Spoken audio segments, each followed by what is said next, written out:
Bayangkanlah alam semesta, lautan bintang dan planet yang tak berujung, penuh dengan misteri. 100 tahun yang lalu, pertanyaan tentang seperti apa bentuk Mars atau Venus masih menjadi misteri bagi umat manusia. Dulu belum ada satelit atau teleskop modern, dulu hanya dugaan dan imajinasi yang menjadi panduan.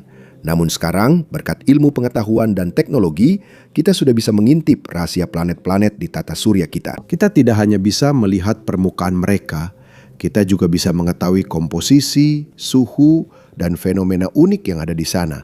Misalnya, ada teori tentang hujan berlian di Neptunus dan wilayah luas hidrogen cair di Jupiter.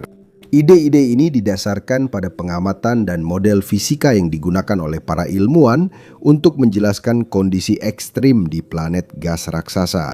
Bagaimana para ilmuwan mengetahui unsur-unsur di planet yang tidak bisa kita jangkau secara langsung? Sebelum kita mulai, silakan like dan subscribe video ini.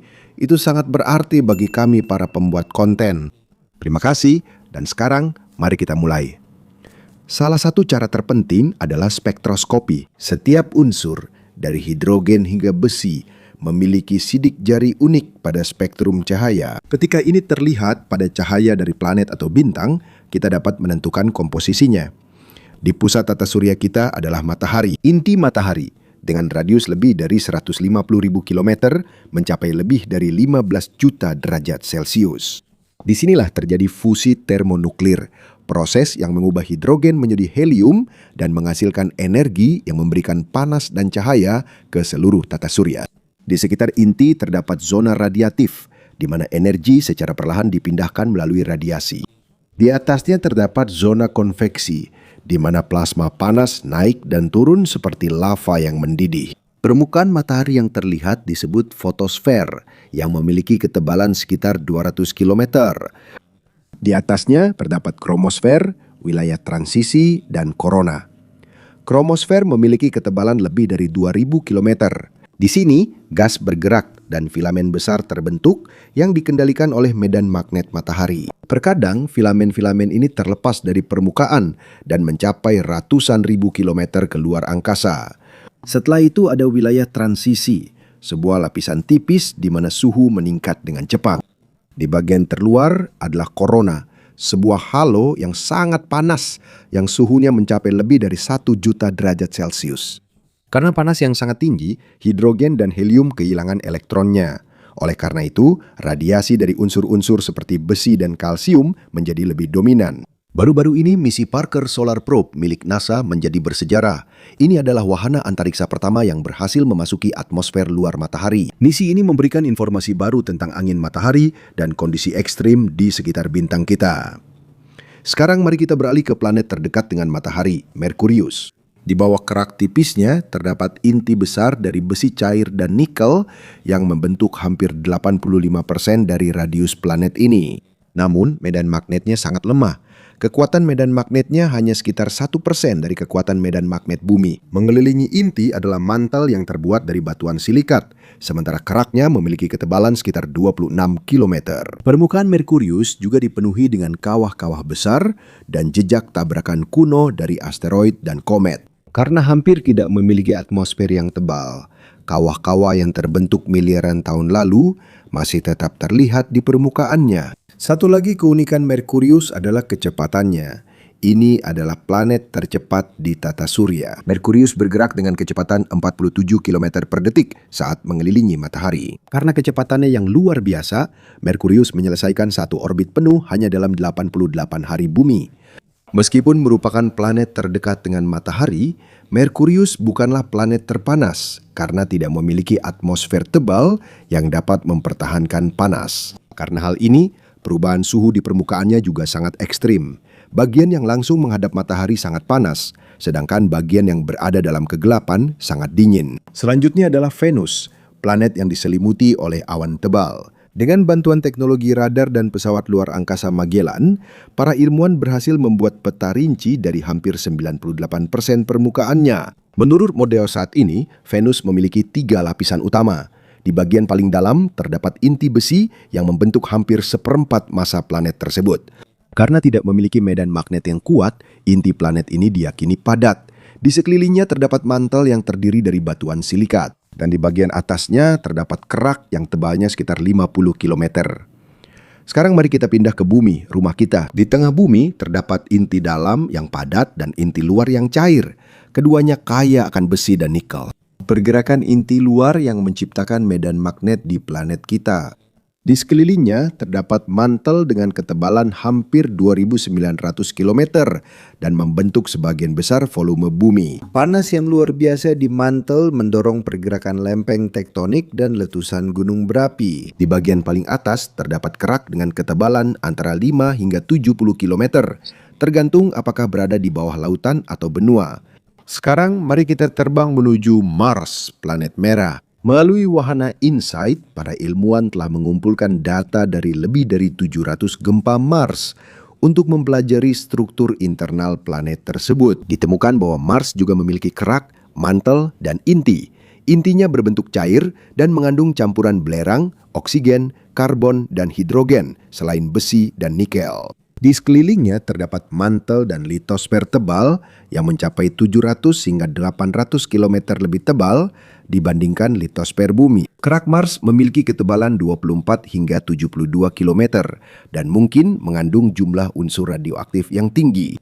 Dari planet berbatu, sekarang kita menuju ke planet terbesar di tata surya, Jupiter. Jupiter sangat besar. Dengan ukurannya sekitar 1.300 bumi bisa muat di dalamnya. Meskipun ukurannya besar, kepadatan rata-rata Jupiter rendah karena sebagian besar terdiri dari hidrogen dan helium. Menurut pengamatan dari wahana Galileo, atmosfer bagian atasnya terdiri dari 75% hidrogen dan 24% helium. Dipercaya bahwa Jupiter memiliki inti padat dari silikat dan logam. Inti ini dikelilingi oleh lapisan air panas, metana, dan amonia di bawah tekanan yang sangat besar. Setelah itu terdapat lapisan hidrogen metalik. Karena tekanan dan panas yang sangat tinggi, elektron pada hidrogen dapat bergerak bebas. Hal ini membuat hidrogen bertindak seperti logam. Di atasnya terdapat awan tebal yang terdiri dari es air, amonium hidrosulfida, dan kristal amonia. Tidak seperti bumi, Jupiter tidak memiliki permukaan padat. Semakin dalam gasnya, perlahan-lahan berubah menjadi cairan. Hal ini disebabkan oleh tekanan yang sangat tinggi. Karena itu, Jupiter sering digambarkan sebagai planet dengan lautan hidrogen cair terbesar di tata surya. Setelah itu ada Saturnus, yang mirip dengan Jupiter, tetapi memiliki kerapatan lebih rendah. Di tengahnya terdapat inti padat yang terdiri dari silikat, logam, dan es. Suhu di sini bisa mencapai setidaknya 24.000 derajat Celcius.